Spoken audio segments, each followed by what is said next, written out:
네, 반갑습니다. 폴라이브 가족 여러분. 폴라이브 시즌2 진행자 강폴 강현욱 경감입니다. 반갑습니다. 저는 경찰청 정책기자단 조하늘입니다. 반갑습니다. 하늘 씨, 오늘 방송 주제가 인터폴이에요. 인터폴 혹시 뭔지 아시나요? 네, 들어봤죠. 언론에서도 자주 나오곤 하는데 또 인터폴 총재님도 우리나라 분이시잖아요. 네, 맞아요. 저희 한국 경찰이 세계적으로도 높은 이렇게 평가를 받고 있는데요. 저희가 이 자리에 찐 인터폴 이지훈 경감님을 모셔봤습니다. 소개 부탁드립니다. 안녕하세요. 예, 안녕하세요. 경찰청 외사국 외사수사과 인터폴계에 근무하고 있는 이지훈 경감이라고 합니다. 반갑습니다.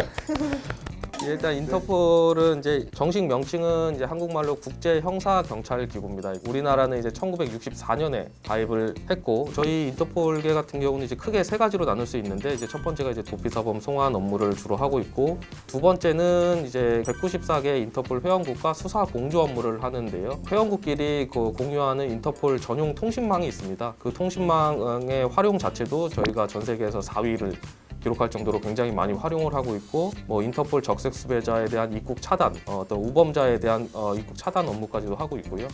그리고 세 번째로 이제 재외 국민 사건 사고 대응을 저희도 외교부와 같이 하고 있습니다. 뭐 예를 들면 뭐 필리핀에서 피살 사건이 났거나 그런 경우에 저희 수사팀을 보내서 공조 수사하기도 하고요. 어떤 그런 업무들을 저는 하고 있습니다. 이외에도 인터폴에 대해서 저희가 좀 더 심도 깊게 알아보기 위해서 하늘 씨가 특별한 또 코너를 또 준비했다고 들었습니다. 네, 바로 OX로 풀어보는 인터폴에 대한 모든 것입니다. 먼저 첫 번째 질문입니다. 인터폴은 직접 수사할 수 있다? 하나, 둘, 셋. X예요.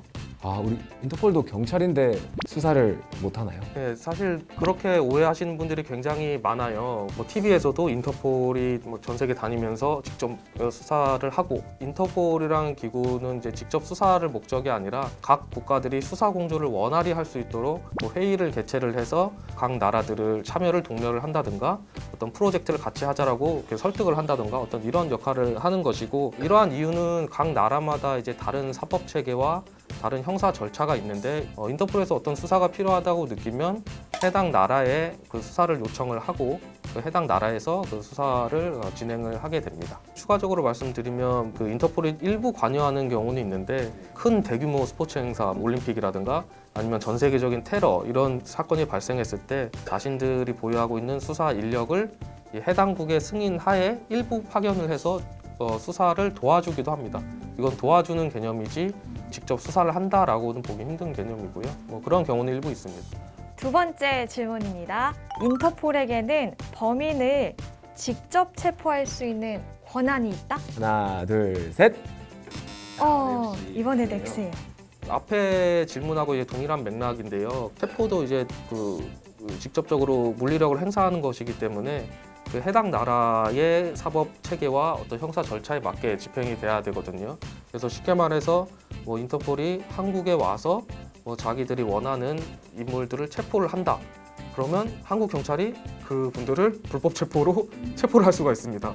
그러니까 해당 국의 그 주권을 침해하지 않는 범위에서 이루어지기 때문에 뭐 수사는 물론 체포할 수 있는 그런 권한은 없다고 보시면 되고요. 아까 말씀드렸다시피 체포가 필요하면 해당 나라에 요청을 해서 정식적인 사법 체계 내에서 이루어질 수 있도록 그렇게 진행을 하고 있습니다. 세 번째 질문입니다. 인터폴이 되기 위해서는 영어를 아주 잘해야 된다? 하나, 둘, 셋. X예요. X. 영어 되게 잘하실 것 의외의 같은데? 결과인데. 인터폴 회원국들과 교류하고 그리고 공조를 보낼 요청을 할 일이 있으면 저희가 영문으로 작업을 해서 보내고 그렇게 해야 되거든요. 그러니까 기본적으로 장문하고 말하기가 조금은 돼야 됩니다. 돼야지 이제 기본 업무 수행이 가능하기 때문에 완전 유창하게 하거나 저 같은 경우도 굉장히 필리핀 발음이거든요. 그래서 저희 상사들이 제가 영어 할 때 제일 좋아하십니다. 듣기 쉽다고. 네, 어려운 단어 절대 안 쓰고요. 그러니까 유창하고 고급스럽게 쓸 필요는 없지만 그 사람이 뭘 말하는지 이해하고 내가 요청할 거를 요청할 수 있을 정도. 우리 시청자분들 들으시면 좀 막연할 수도 있을 것 같아서 인터폴에 계신 분들 보통 몇 점 정도 나오시는지. 예, 토익 같은 경우는 뭐 저 여러 번 얘기를 합니다만 그 토익을 잘하시는 분들 중에서는 영어를 잘 못하시는 분들도 꽤 많아요. 근데 이제 영어를 곧잘 하시는 분들은 토익은 다 잘 나오시더라고요. 네, 기본적으로 잘 나오시는데 그래서 그게 몇 점? 그냥 다 이제 900 다 넘고요. 900은 넘어야 된다는 거. 근데 이제 공부를 다 토익을 보진 않죠. 주로 이제 말하기와 이제 작문에 좀 신경을 더 많이 쓰는 편이에요. 다음 질문 드리겠습니다. 경찰에 오직 인터폴만을 위한 시험이 따로 마련돼 있다? 이거 궁금할 것 같아요. 하나, 둘, 셋.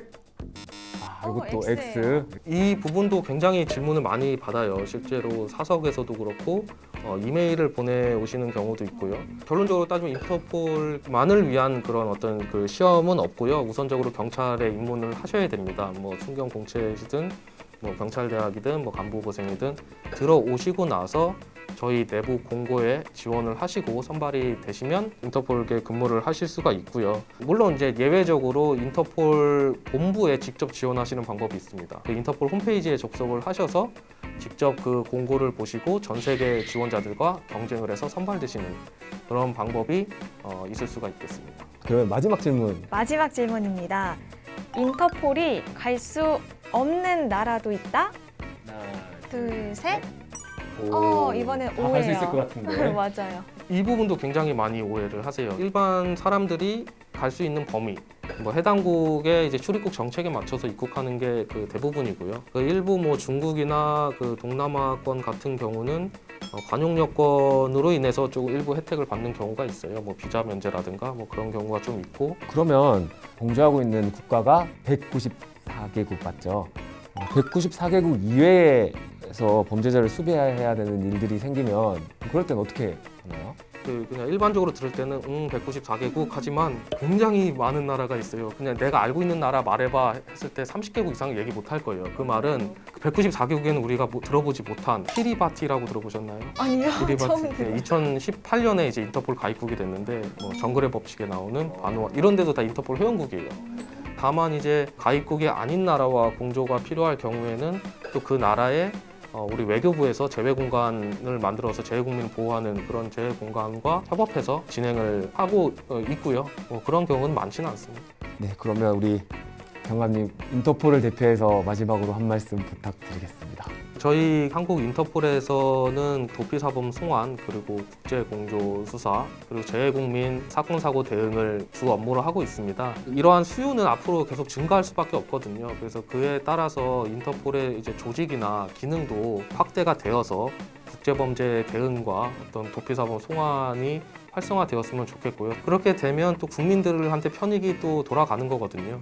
그래서 국민분들도 많이 응원을 해주시고 지지를 해주시면은 저희가 194개국 중에서 1등 하는 그 대한민국 인터폴이 되지 않을까 그렇게 생각을 합니다. 우리 대한민국 인터폴이 전 세계 1등이 되는 날까지 여러분들 인터폴에 응원과 관심 많이 부탁드리도록 하겠습니다.